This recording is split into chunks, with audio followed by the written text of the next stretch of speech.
Hello, everybody. Welcome back. My name is Monique, and I'm on a financial health journey to create an inheritance for the generations to come. And I want to do that through consistency and discipline. So today I am here to do two things. One is to do my budget with me, which initially that's all this video was supposed to be. I get paid on Friday, January the 26th. Today is January the 24th, Wednesday. I get paid on the 26th, and this check is going to cover from January the 26th through February the 8th, or somewhere in there, and we'll talk about that in a minute. And so I wanted to do a budget with me for this particular paycheck, but also as I was sitting down and actually doing the budget last night, I knew that, or it looks like this is a great time to introduce something different that I need to do as far as my budget and finances are concerned as well. It is going to be necessary for me to do a monthly reset going forward at the beginning of every month as it relates to my budget. I already do a monthly reset for my life planning, but now I need to incorporate that into my budget planning as well for the monthly reset. And that's because prior to now, anytime I traveled, anything else that I did, from a money standpoint, apparently, I had a lot of disposable income. I don't know any other way to say it. I must have had a lot of disposable income because it never became very prevalent for me to work out, hey, what am I doing just in my life overall for a particular month, and then understanding how that impacts my budget. I did a little bit, but not to the extent that I'm doing it now. As you all know, that I've seen a reduction in my income, probably around 25 to 30% for this year. At least the first half, I think, of this year. So with that said, it has become more important now than ever that as I work through my life plans, that I see how that impacts my budget plans and vice versa. So you'll see that it looks like this is a really good example of that. I was sitting down doing my February monthly life planning, and I'm like, wow, I've got some things that are really going to be impacted because of the change in my budget that I've seen and the change in my income that I've seen. How do I plan for that ahead of time? And I'll show you some of the things that I ordered, etc. And I felt like this would be a good time to do it. So for anyone who has liked or commented on any of my videos, and especially those who have subscribed, I really appreciate it. I started this budgeting thing as a way to hold myself accountable, but I understand, recognize, and appreciate the community as a whole. So if you're rocking with me on this journey, thank you, thank you, thank you. All right, so let's start with January. So I was looking at my January budget, and I think I'm in good enough. I'm going to bring this out some. Maybe I'll come in just a tad bit. Let's see. That might help. All right, so let's do that. All right, so I was looking at my January budget, and what I recognized is that, of course, I get paid on the 26th. I'm looking at all of the bills that I have. It goes into, of course, February for most of this check. So I scooted on over to my February calendar, started to work that out. And I don't know if you guys can see it over here, and I think I have a glare. I think the light, it's got a glare on that. So I'm going to turn that off and see if that helps. But it's specifically over here. So you'll notice I have visit to Wesley's. And so I am going to take my mom and potentially my aunt as well to my brother's house because she wants to see her grandbabies. This is a week that my daughter is out of school, and I had made plans for that. And I'm so glad that I put this on my budget calendar. So what you're looking at here is just my budget calendar. Usually all I have in here is just the budget things, right? So my paycheck that I'm going to receive on January the 26th, it needs to cover those 3 or 4 bills from January, and then it has to cover almost everything at the beginning of the month for February. Mortgage, electricity, a home shield, ring, bank. I have a bank fee, which I don't think is getting charged anymore, which that's a good thing. And Paramount Plus and Nelnet. So everything that's in this kind of burgundy color. And then I must have put my visit to Wesley on my financial calendar instead of my my life calendar, or maybe I did it on both. And it turns out, yes, I did it on both. But I say that for a reason. So what I'm going to do now is I'm going to go out and let me show you guys. why this was eye-opening for me. And I did this a couple of weeks ago is when I actually looked at my calendar. So I looked at my February calendar and I was putting in all of my stuff, and you guys might notice here. So I have my visit to my brother. My daughter is out of school. She has a winter break, no school for this week.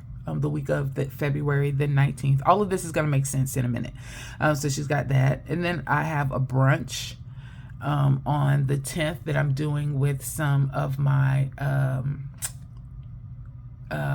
vision board people who I sat at a table with for a vision board, and we get together like every quarter and just talk about some things. And this happened like we've been meeting since 2023, the beginning of 2023. But I have that brunch, and I'm thinking to myself, I put all of these things on my life calendar, but they impact my budget. So my budget is way tighter than it was before. I had to move my variable expenses down from $320 to $250. But with that change, I've only got about $50 for spending. So I have a brunch on the 10th.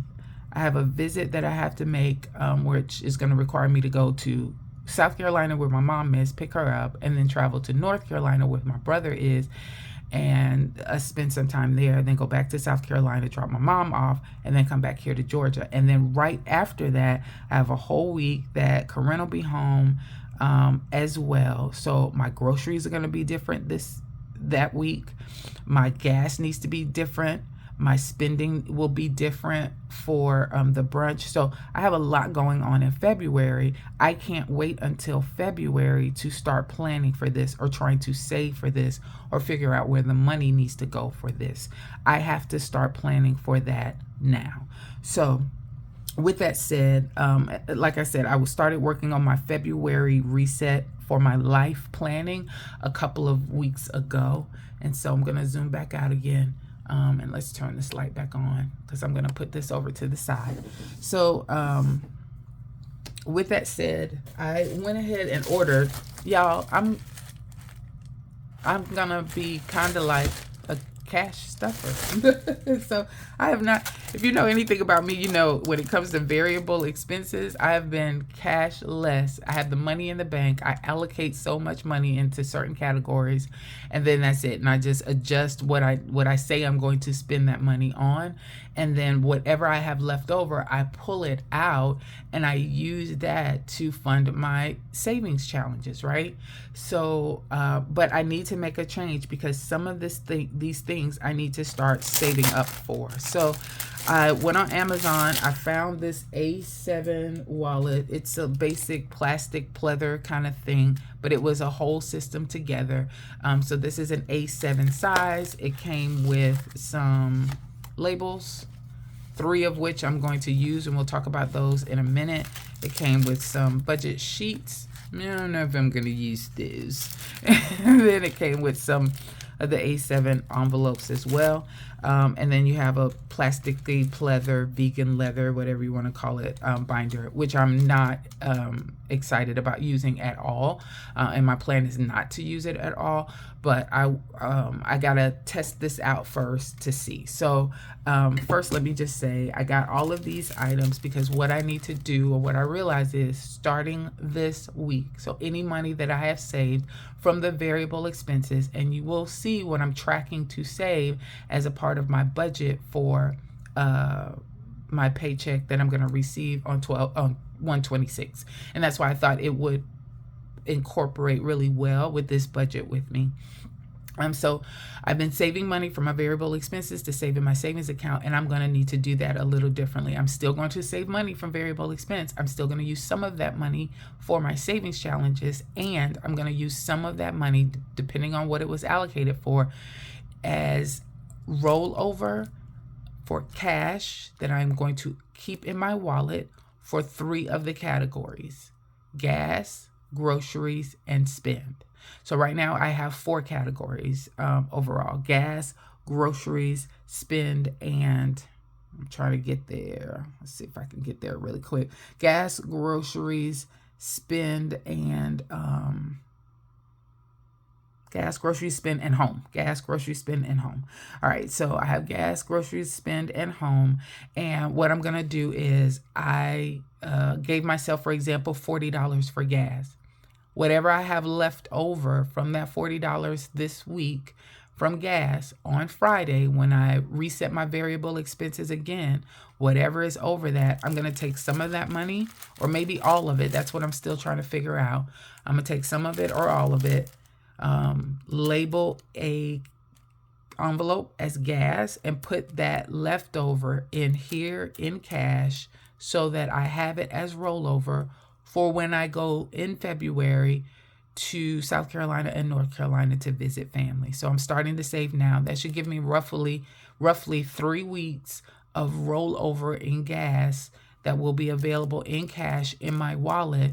So because I know $40 that I typically allot myself just for living where I live and just doing the little things that I have to do is not going to be enough, but I don't have any fluff. So you've seen my budget with me. Typically, I walk away with that. All my bills are paid. I have a certain amount of money set aside for my variable expenses, and that's it. Right now, I'm not putting anything from my paycheck towards sinking funds, towards savings challenges. All of that comes from what I'm able to save for my variable expenses, or what my daughter gives me, or when my son gives me money to help with his cell phone, and that's it. So I'm going to do that with gas. I'm going to do it with groceries as well. You saw that it'll be a whole week that my daughter is home. She might decide to have a friend over. You might have noticed a couple of weeks ago when I did my budget check-in, I allotted myself $130 for groceries, but we ended up spending $173. We stayed in the house, but she had company over and we cooked a lot of different things using TikTok challenges and that kind of stuff, just to have them have some fun. So I already know when she's home, I tend to spend more than what I have allotted, but I don't have any extra cash. So I'm going to try and use or take part of whatever I save from groceries week over week and put it in a real rollover envelope in my wallet. And then the third one is spend. And I use spend for dining or shopping, etc. I'm sure we're going to eat out while I am in South Carolina and North Carolina. And so having that extra money would help. So that's what I'm going to do. I'm going to use 3 of these envelopes. And I looked at them last night as well. So I need 3 envelopes. I don't know about those budget sheets. I'm not crazy about using budget sheets. I'm going to try not to use this A7 binder either. And I'll show you, I hope that this works because I think it's an A7 size. So I'm going to have a groceries. Is that going to come off? Yes, it is. All right. So I'm going to have one for groceries. Do it right. Okay, I'm going to have one for gas.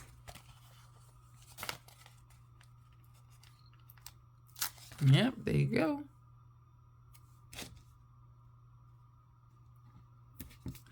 And I am going to have one for, I don't know, you guys want to do entertainment, insurance, gifts, shopping, personal, maybe miscellaneous.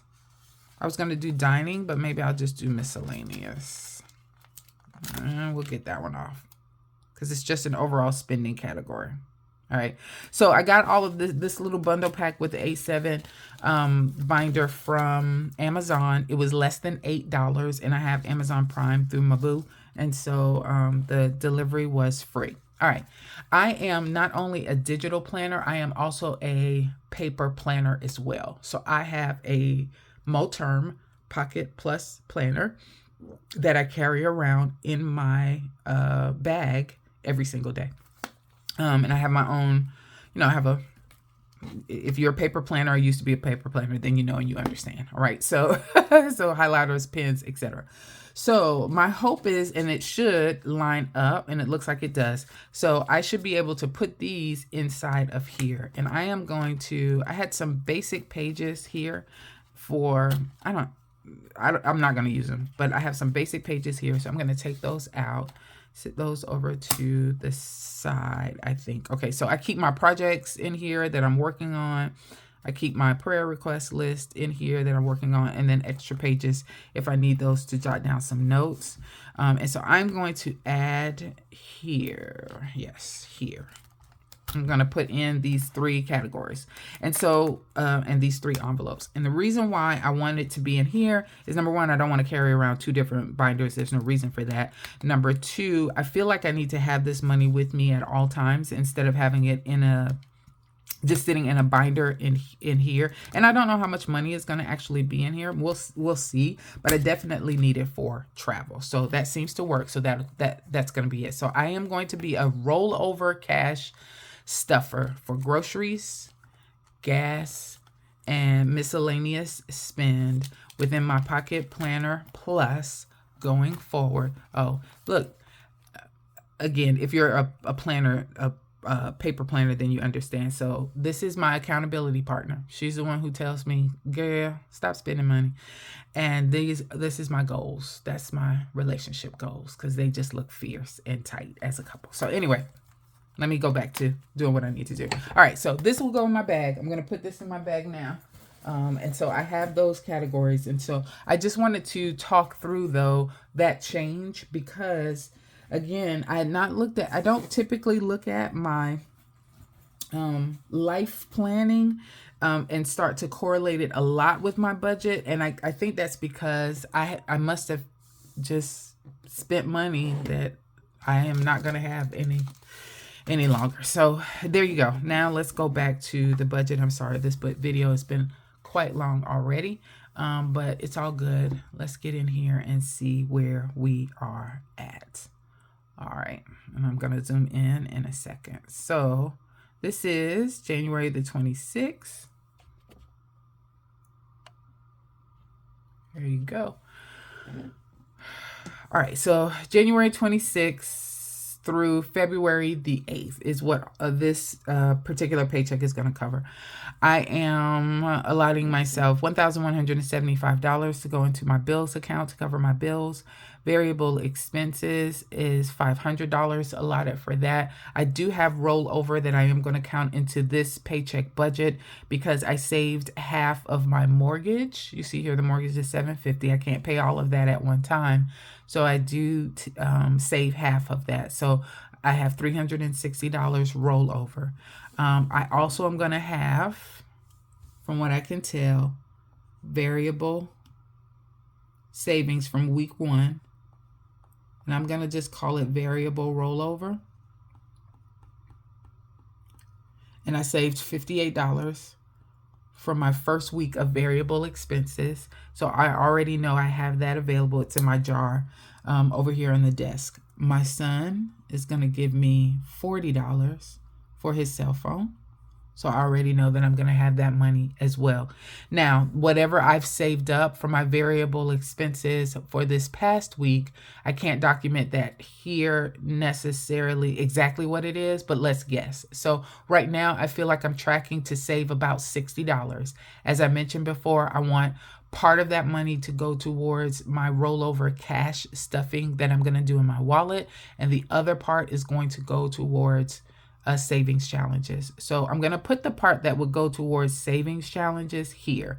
I feel like I'm going to save about $60. I'm going to say here that for variable rollover, variable week 2, I'm going to half it up. So I'm going to take $30 and put it towards my savings challenges, and take $30, the other $30, and put it towards my cash stuffing. So that's going to be my totals that I'm going to work with for this. Remember, this is a budget with me, and this is my budget. We'll come back later and see how well we track to these numbers when the actuals come in.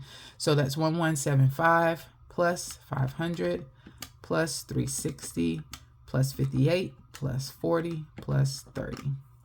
All right, so that gives me $2,163. And I specifically am I have categories specific for this rollover money and the money for my son. So we'll talk about that in a minute on where we're going to have that money.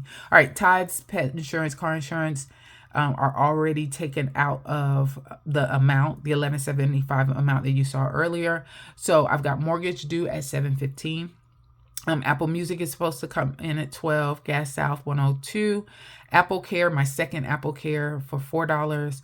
Home Shield 44. Ring 10. My electric bill came in. It is exactly $116. Nelnet for the student loan is $82. And then we've got our bank fee, which I am going to actually this time say 0 for that because they did not take that money out. If you saw my previous video, then you know I now have $5 going directly from my checking account to savings. And I think because I have an auto transfer amount going into a savings account, that takes away the bank fee that I have to pay. Paramount Plus is at $12. Verizon $165. That's the bill that my son's giving me $40 on. Ally credit card $30. Discover, I'm gonna put $150 towards that. I usually try to do $200, but I'm gonna say $150. If I can do more, that'll be later. We can work that out when we do the budget closeout. And then I was invited to a friend of mine's daughter's baby shower. So I went ahead and wrote in as a bill, a baby gift of $36. I wrote it in. It's not in text because it's not typical. I just got the invite last week. And it is this week on Saturday. So I'm going to try and make it. And I went ahead and ordered her something for that. All right. So $750 plus 12, 102, 4, 44, 10, 116, 82. I'm going to skip that one. 12, 165, 30, 150, 36. And that's $1,478. All right, we're going to subtract that from 2163, and that leaves $685 remaining. All right. Next, for week 1 and week 2, not going to change those amounts. That's basically $250 each week. I set aside for variable expenses, and those are the categories that I have. So that totals $500. And let's subtract $500 from the $685, and I'm working with $185. All right, let's go over to right side of the budget. Sinking funds will come when my daughter realizes how much money she can give me. Whatever my daughter gives me will go towards my sinking funds that I have showing here. And so for my budget, there's nothing going towards those. So let's cross those out. And so that will come out in my actuals. All right, so I'm going to take the $58 that I saved from last week's variable expenses, and that's going to go towards any of the general savings challenges that I have. I'm going to take the $40 that my son gave me. Yes, $40 that my son gave me for the cell phone, and I'm going to put that towards my savings challenge book, the year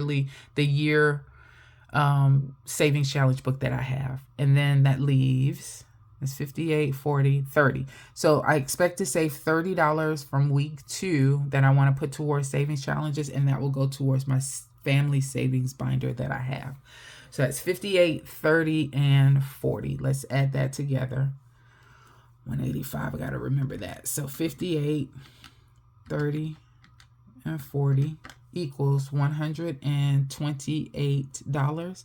I'm not going to give anything towards the buffers. That's $128. And let's take 128 away from 185. And that equals $57. So I should be under budget by $57. And that's what I should have left over. And if that's the case, then I probably will bump up my Discover from $150 back up to $200. Because that's the amount that I typically try to give. So there you go. I'll make my first payment to Discover, and then I will see how this budget closes out, and I'll make that additional payment later to get that back up where it needs to go. So that is the budget. That would leave me basically $7 under budget for this paycheck period. And I appreciate you guys hanging in there with me. I know this video was a little bit long, but I did need to walk through what it's going to look like now with me. I have now become a cash envelope stuffer, y'all. Who would have thunk it? All right, I think that is it. Thanks everybody for your time. You guys have a good one.